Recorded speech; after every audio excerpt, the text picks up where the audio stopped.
They sold my grandfather's house behind my back and forged my signature to do it, all while I was grieving at his funeral. Hi, I'm Tessa. I was supposed to inherit my grandfather's home, the only place that ever felt like mine.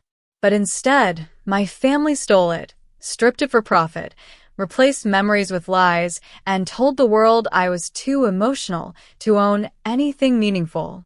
Have you ever been cut out of your own story? Has someone ever decided your silence means consent? Tell me, what would you do if the people who raised you forged your name and called it love?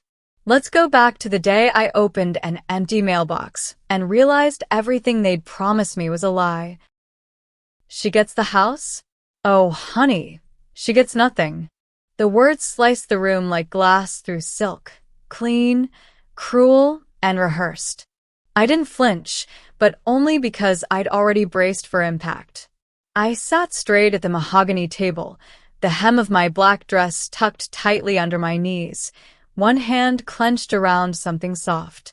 A scarf, Grandpa's handkerchief. Light gray with faded blue stripes. The same one he gave me at the hospital. Keep this close, Tess, he had whispered, thin-voiced but sure. When the house forgets its bones, you'll remind it where the truth sleeps. He'd looked so small in that bed, but his eyes still held the storm. It was the last time he said my name.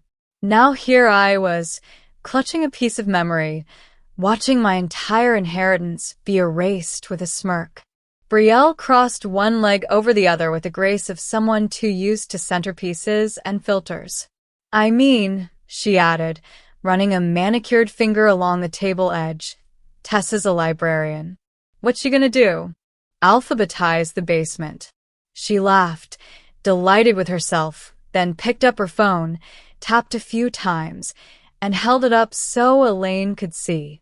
I just posted. Look, another win for the Langley legacy. Her voice curled with vanity. Preemptive energy, right? Elaine, my mother, gave a polished nod. It's better this way. Responsibility isn't for everyone. Tessa's always been delicate. Roger, my father, cleared his throat but said nothing. He wore that same passive face he always did when pretending to disagree, but too tired to stand up. The air in the room was humid with perfume, polish, and something far more acidic, intent. I finally said it soft but solid. Grandpa told me, he said the house was mine. Elaine's expression didn't change. Walter said a lot of things. Sentiment doesn't equal structure. The family lawyer, Mr. Grayson, tapped his laptop.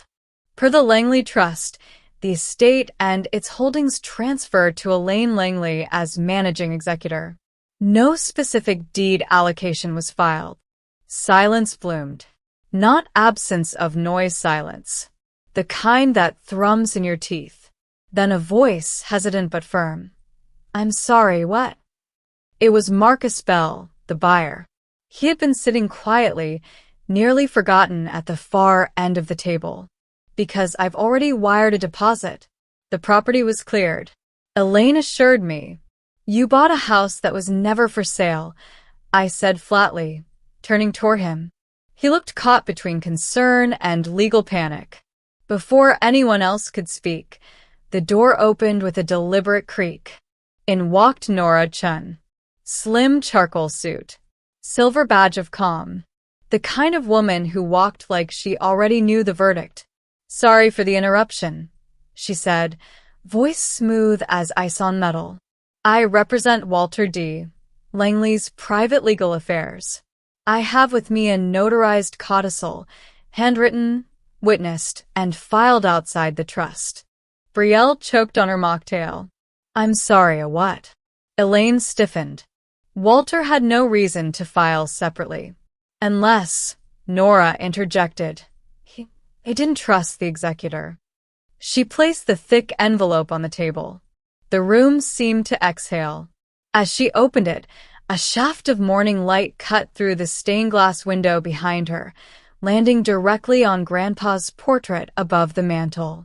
His eyes, tired but wise, watched over everything. I felt my grip on the scarf tighten. Nora unfolded the paper with deliberate grace. To whom it may concern, she began, reading aloud, Walter D. Langley, being of sound mind and memory, hereby designate my granddaughter, Tessa Langley, as the sole and irrevocable heir to my residence located at 118 Southridge Lane, including all its contents, regardless of trust delegation or executor authority. Brielle let out a flat laugh. You've got to be kidding. This is, what, a love letter? Elaine's voice cracked for the first time. This isn't legal. It wasn't processed through Grayson. Nora didn't flinch. It was filed directly with the state. I also have a time-stamped video statement and 2 independent witnesses. Shall I play it? The room froze. I watched Roger sink into his chair like a man shrinking into irrelevance. Nora pulled out a USB and slid it across the table. Furthermore, per Section 37B of Texas estate law, this codicil overrides the general trust as it pertains to individually addressed property. Meaning, this house isn't yours to sell. Brielle's jaw tightened. This is ridiculous. She's using grief as leverage. I leaned forward just slightly, voice calm but slicing. No. I'm using evidence. Marcus looked down at the file, then back to Elaine. You never told me there was a secondary will. That voids the sale. Elaine stood. You can't take this away from us. Nora handed her a packet, thin but lethal. This isn't a negotiation. As of this moment, your access to the house is suspended. Any attempt to remove or alter contents will be considered tampering with contested property. Brielle opened her mouth, then closed it. Behind them, the screen's saver flicked across the monitor. Grandpa's initials, carved in digital cursive. WL. I stood slowly, taking in their faces, 3 people who had always underestimated me, overwritten me, ignored me, and let the weight of the moment sit like stone on their silence. Then I turned to Marcus one last time. You bought a house that was never for sale, I repeated softly. Congratulations. You just invested in fraud. And just like that, I walked out, hand still clutching the scarf had finally lifted. Funny how my signature showed up on a contract I never saw. I said it quietly, like an afterthought, but it hit the room like a rifle crack. Elaine froze mid-step in the foyer, a box labeled Grandpa's office, donate, balanced on her hip. Roger looked up from the dining table, blinking behind his glasses like someone who just realized the poker game was rigged. Again, I held up the crisp document I'd just pulled from a drawer near the kitchen, the real estate sale agreement for Walter's house, complete with a signature that looked eerily familiar. Mine. Only problem? I was in Seattle the day it was signed. I'd love to know how I managed to sign this while moderating a library panel 4 states away, I added, stepping into the living room. Brielle was sprawled on the couch in some kind of beige loungewear that probably cost more than my rent. She didn't even flinch. Don't be dramatic. You always lose things. Maybe you just forgot signing it. I laughed once, sharp and joyless. Forgot signing over a house? That's convenient. Elaine set the box down carefully, like it was priceless china, then turned to me with that tired tone she always used when pretending not to be cruel. Tessa, sweetheart, this isn't a courtroom. These decisions were made to protect you. Protect me from inheriting the home I was promised? You're not equipped to manage a property like this. Roger stepped forward now, doing his usual impression of a mediator. The taxes alone. I never signed this. I held up the document, the bold slant of my name glinting in the sunlight. And if I didn't sign it, then someone else did, which makes it fraud. Elaine's eyes narrowed just a bit. Be careful what you accuse your family of. I'm not accusing, I said. I'm preparing. And with that, I pulled out the folder labeled Truth, the one I'd started assembling ever since I found Grandpa's letter hidden in that locked drawer. Inside, my flight itinerary to Seattle, hotel confirmations, timestamps of every conference event I attended, and most damning of all, photos of me on stage in front of a symposium banner dated the exact day that contract was allegedly signed. Roger stepped back, face paling. "You really documented all that?" Brielle scoffed. Wow. "That's obsessive, even for you." "I'm a librarian," I replied, smiling cold. "We archive everything." Right then, the doorbell rang. Elaine flinched. I walked to the front door and opened it to reveal Nora Chin, flawless as ever in navy slacks and a high-collared coat. "I brought the documents," she said. "And something else." We returned to the living room where Nora set her briefcase down and withdrew a slim folder. "I had a forensic analyst examine the signature on this document," she said, tapping the page I'd found, "and compare it with several known examples of Tessa's handwriting." Elaine's smile strained. "Isn't that a bit extreme?" Nora raised an eyebrow. "So is forging a signature on a property worth over $400,000. Brielle stood up, bristling. "This is ridiculous. You can't prove." "Actually," Nora cut in, producing a side-by-side analysis. "We can. The loops in the capital T are inconsistent. The pressure pattern doesn't match Tessa's normal writing. And there's a mirrored stroke at the end of the Y in Langley that appears when someone tries to trace." She slid the report across the table to Roger. He didn't touch it. Elaine spoke again, this time slower. "Whatever you think you've found, this doesn't change the fact that the property falls under my control through the trust." "Incorrect," Nora said. "The codicil overrides trust delegations specifically in relation to this house." "And," I added, "you sold it anyway, which makes this document not just illegal, but void." There was a long pause.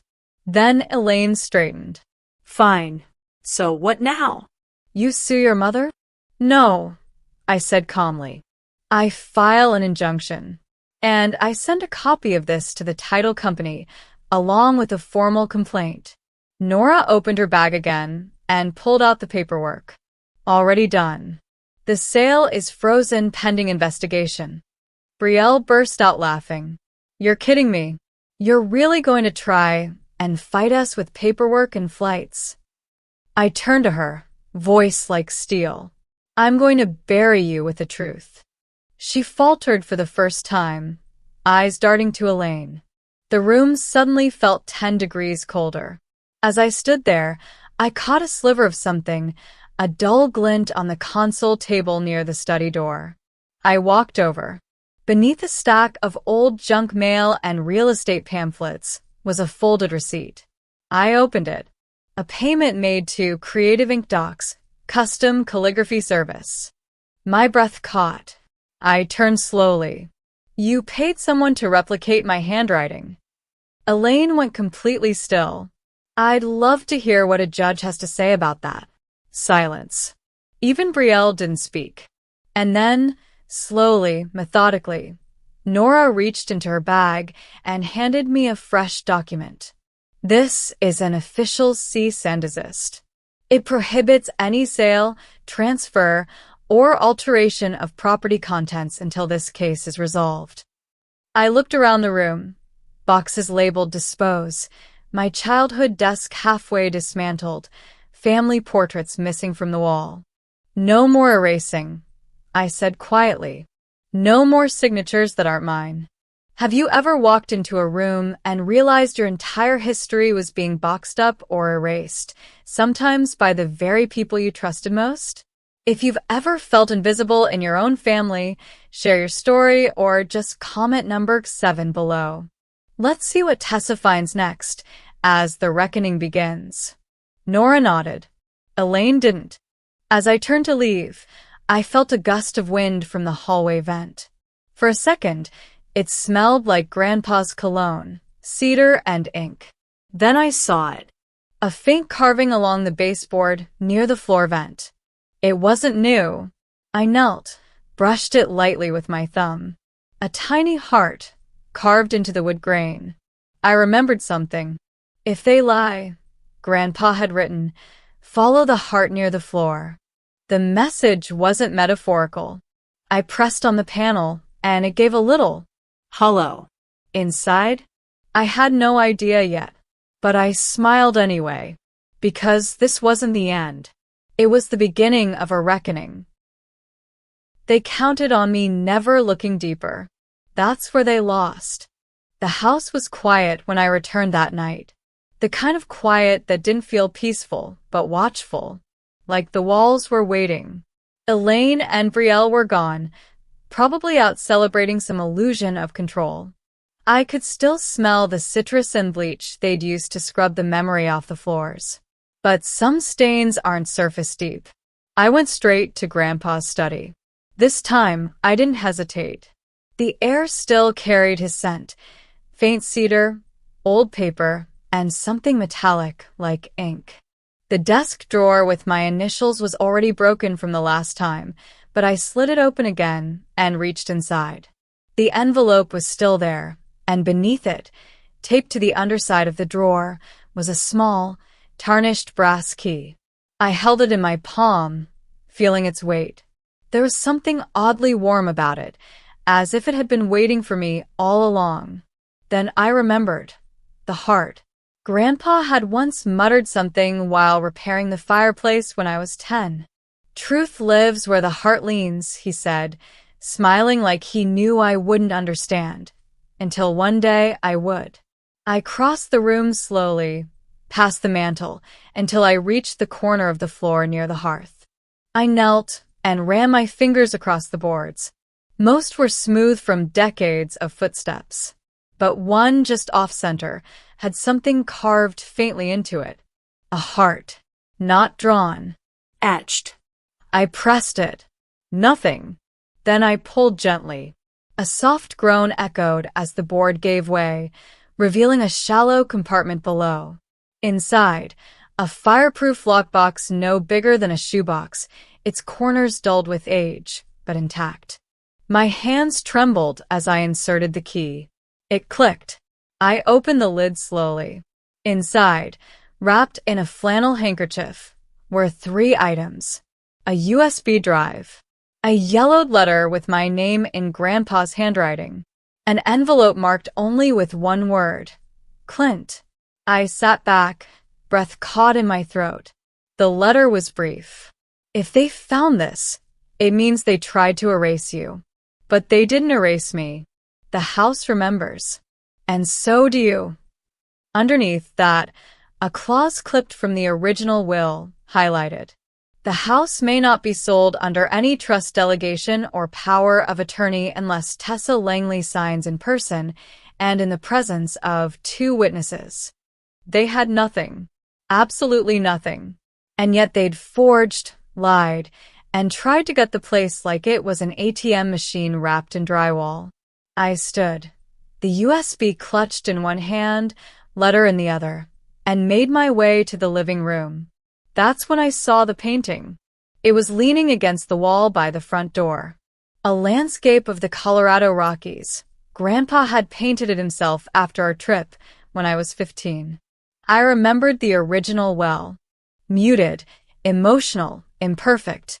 But this one? Too crisp. Too saturated. Synthetic canvas. Not linen. I narrowed my eyes. I crouched and ran a fingertip along the back seam. It peeled slightly. I grabbed my phone, snapped a picture, and texted Nora. We have a reproduction. She replied within seconds. Don't touch it again. I'll bring a specialist in the morning. I set the fake gently against the wall, heart pounding. How many pieces had they replaced? How many memories were gone? No, not gone. Hidden. I turned on my heel and marched to the attic. The ladder creaked with age and dust. I hadn't been up here since I was 16, hiding from a family argument about colleges. But the attic always held secrets. That's why Grandpa stored his real valuables up here. The roof protects the soul, he'd once said. I scanned the beams, heart racing. Then I saw it. A brushed steel safe tucked behind a loose wooden panel near the chimney wall. No keyhole. Just a keypad. I stared at it. Birthdays? No. Grandpa hated them. Mine? I tried. Error. Then it came to me. The day we adopted Lucky, our old retriever. Grandpa had marked the date on the fridge like it was Christmas. April 17th. I typed 0417. Click. The safe opened with a hiss of stale air. Inside were 3 rolled-up documents, a flash drive wrapped in wax paper, and a folded insurance letter. I unrolled the documents.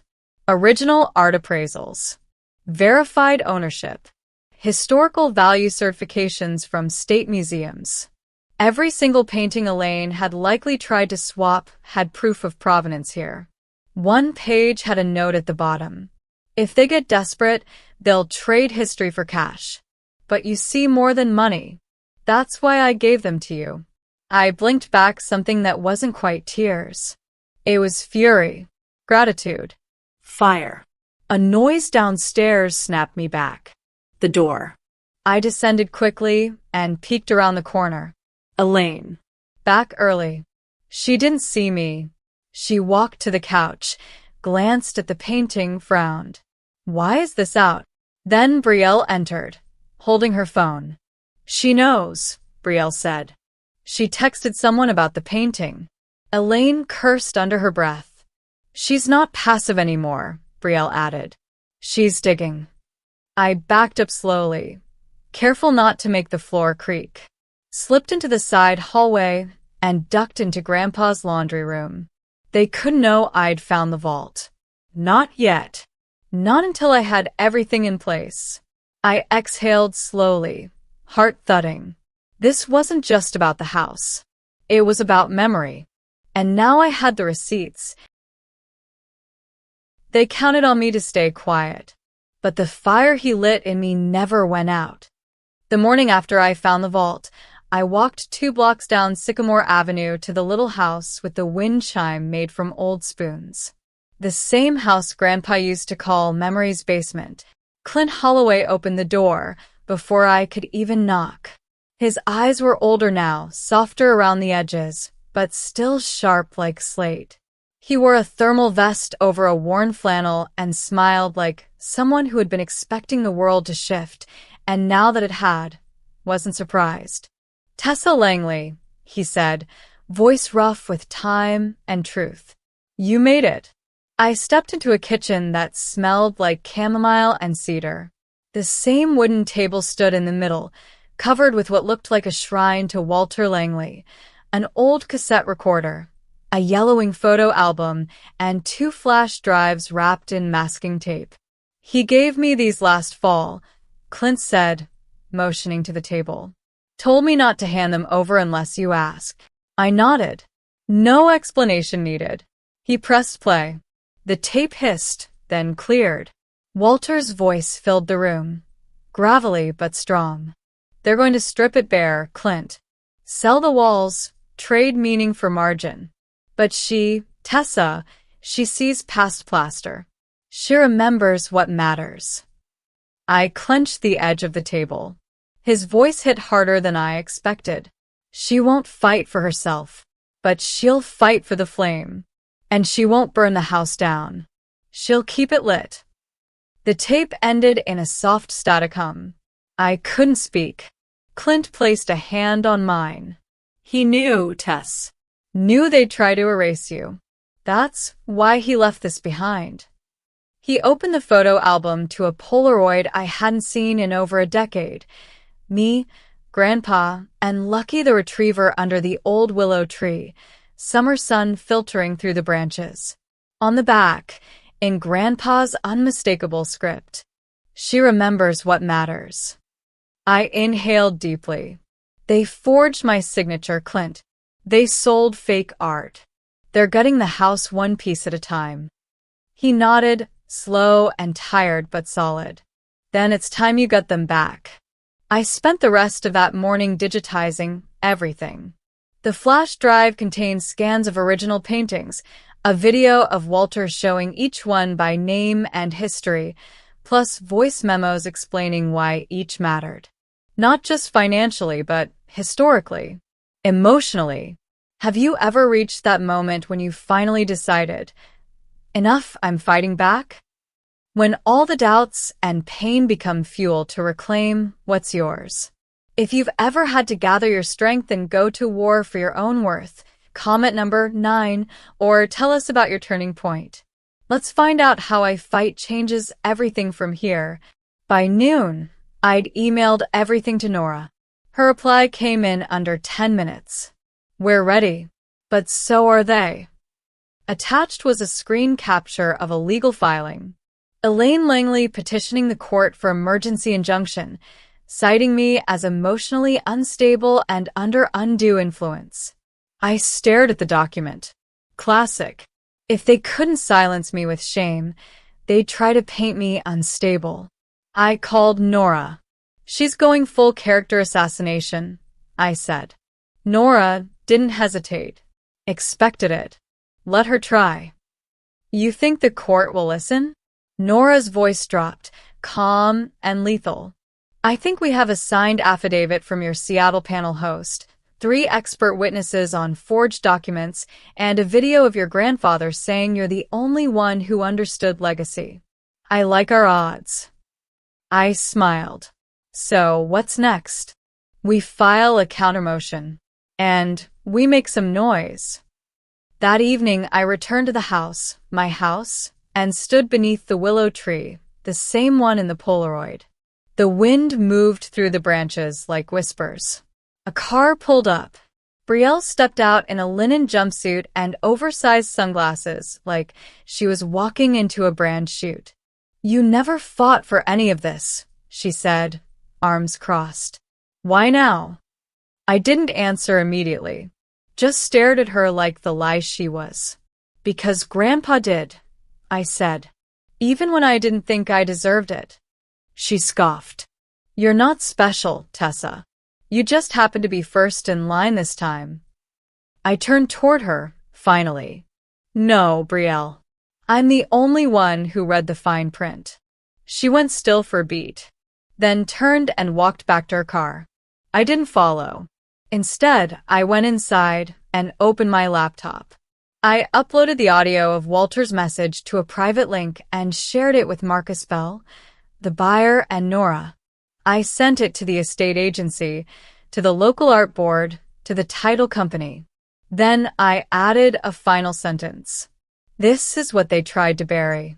I hit send. After, I sat in Grandpa's chair, the old brown one by the window, and pulled a blanket over my legs. On the coffee table lay the small silver lighter Clint had handed me on my way out earlier. He said if they ever threw you in the dark, light this, Clint told me. I flipped it open. A tiny flame bloomed. Steady. Unbothered. Just like me. They lied on paper. I brought the truth in ink and blood. I stood in the lobby of Sterling Properties with Nora Chen at my side.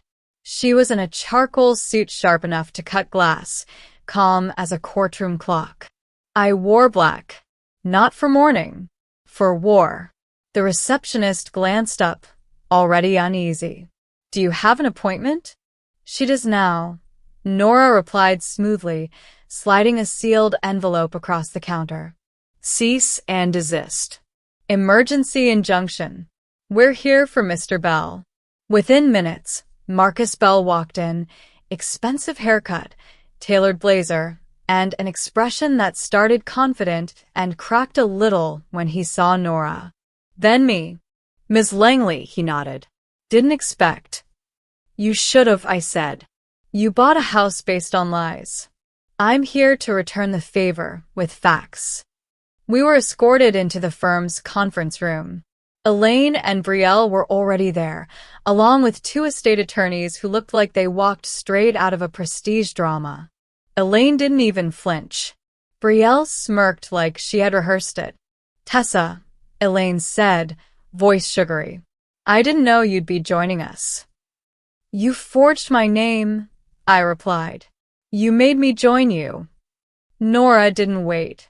She dropped a folder onto the table with a satisfying thud. Contained in this file, she began, are the following: a certified analysis of the forged signature on the real estate contract, flight confirmations and public records placing Tessa Langley in Seattle during the alleged signing, and expert evaluations confirming that several paintings once owned by the late Walter Langley were replaced with low-value reproductions. She paused and scanned statements from Walter Langley himself stating his express intent to leave the house solely to Ms. Langley. The room turned still. The lawyers on Elaine's side shifted uncomfortably.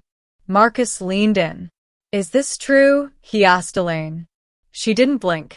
You're not here to question family politics. This isn't politics, I said. It's criminal. Brielle barked a laugh. God, you're dramatic. Nora opened her laptop. Let's be dramatic then. She hit play. Grandpa's voice filled the room, recorded just months before his death. If they're hearing this, they did exactly what I feared. But Tessa remembers what matters.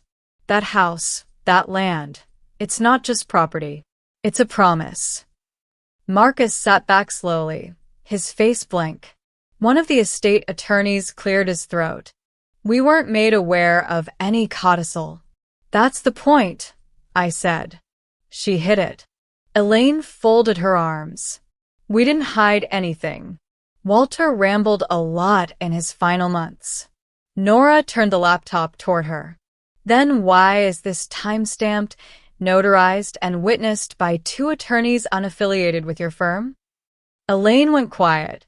Brielle stepped in, arms crossed. You really want to drag all this into court? Into headlines? I smiled. You already did when you posted that porch photo with a caption, "Some people care more about property than peace." Her face twitched. Marcus leaned forward again. If this is real, then the transaction is void. And I want my deposit back. Elaine snapped. You don't get to walk away like this. Yes, I do, Marcus said flatly. And I'll be filing a complaint with the ethics board. Your firm endangered my license. Nora added, and your buyer's remorse just became our leverage. Elaine stood abruptly. You want the house, Tessa? Take it. Rot in it. I will, I replied. And I'll build something real in it. Unlike everything you tore down. The estate attorneys quietly began gathering their files. Then Nora pulled out one last envelope. This is an affidavit from Ms. Langley's therapist confirming no signs of mental instability or manipulation, which negates the entire basis of Elaine Langley's emergency filing against my client. Elaine's jaw tightened. Brielle muttered, This is all so unnecessary. What's unnecessary, I said coldly, is falsifying my signature, stealing art, laundering family history, and pretending you're victims. Nora looked at Marcus. Your firm may wish to issue a public statement before our team does. Marcus nodded grimly. We left the building in silence.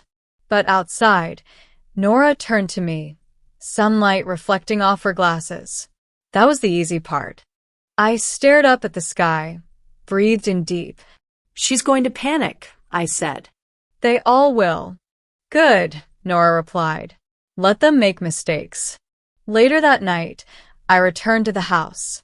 I wasn't even inside before I saw movement through the window, Elaine and Brielle, again. Packing boxes, moving faster now. Not careful. Desperate. I stayed hidden. I watched.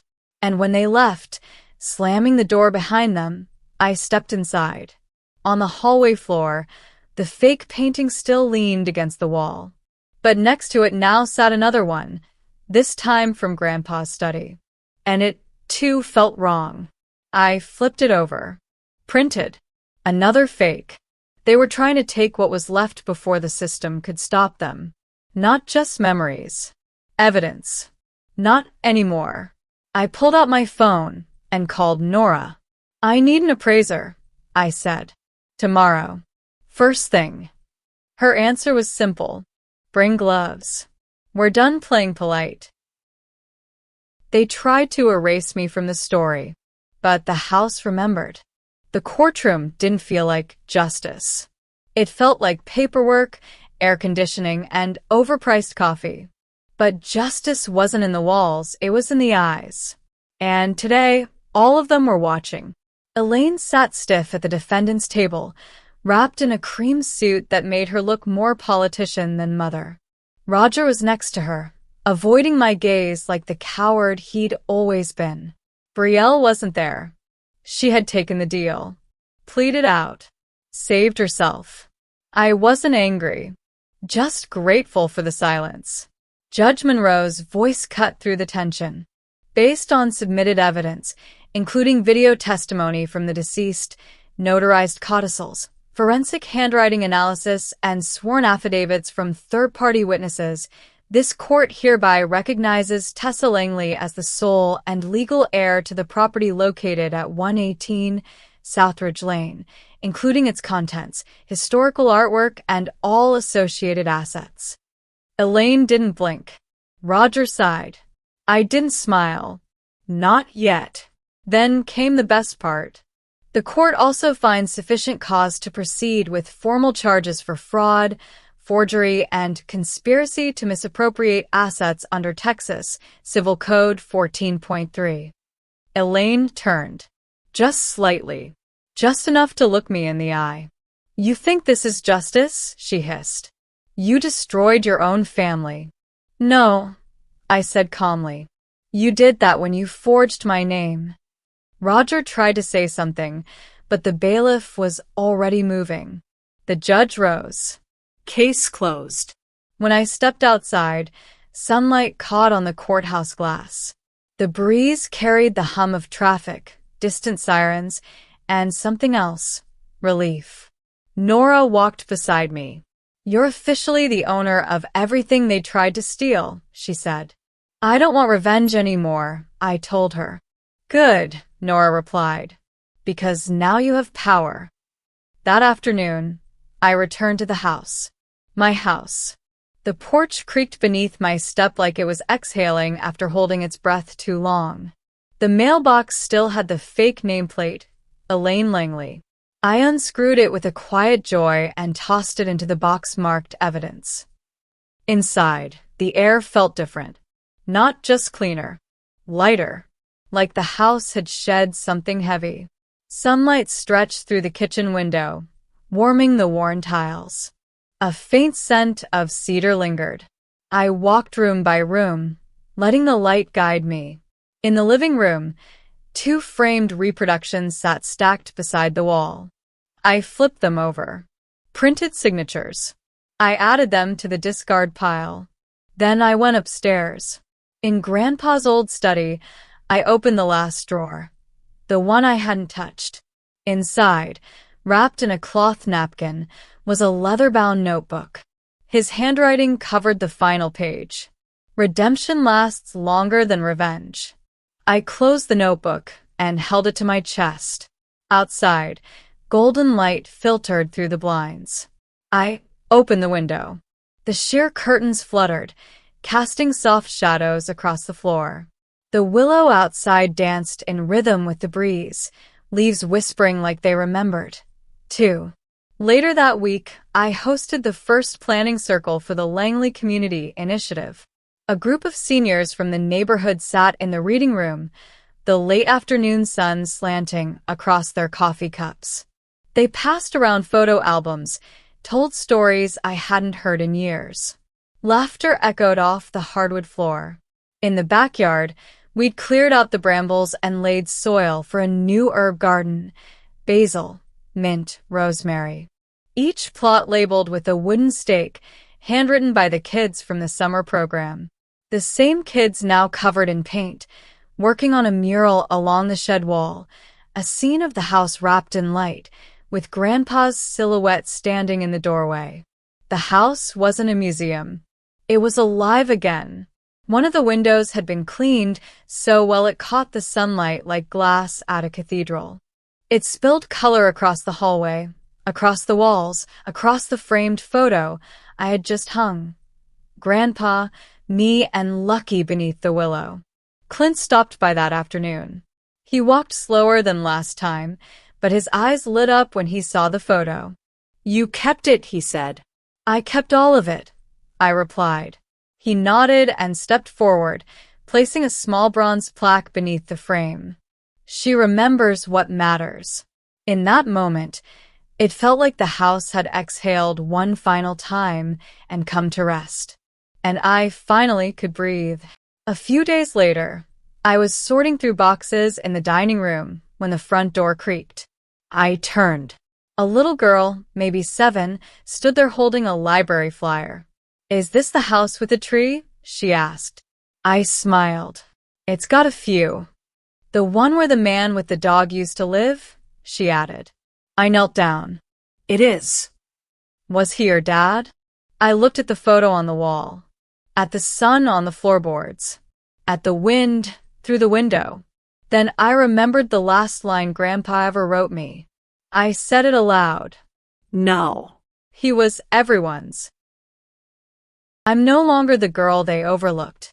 I'm the woman who took back what mattered, not out of vengeance, but out of love, memory, and truth. The house is mine now, but more importantly, so is my voice. And in that silence they used to count on, I found something louder than revenge. Peace. People always talk about karma like it's a myth. But I've seen what happens when you trade lies for legacy and power for truth. Dignity isn't given. It's claimed, and it's protected by those who refuse to disappear. Have you ever been erased from your own story? Have you ever had to fight just to be seen, to be heard, to be believed? Drop a comment. Share your story. Someone out there needs to know they're not alone. And if you think this story is over, wait until you hear what happens when justice walks back in through the front door.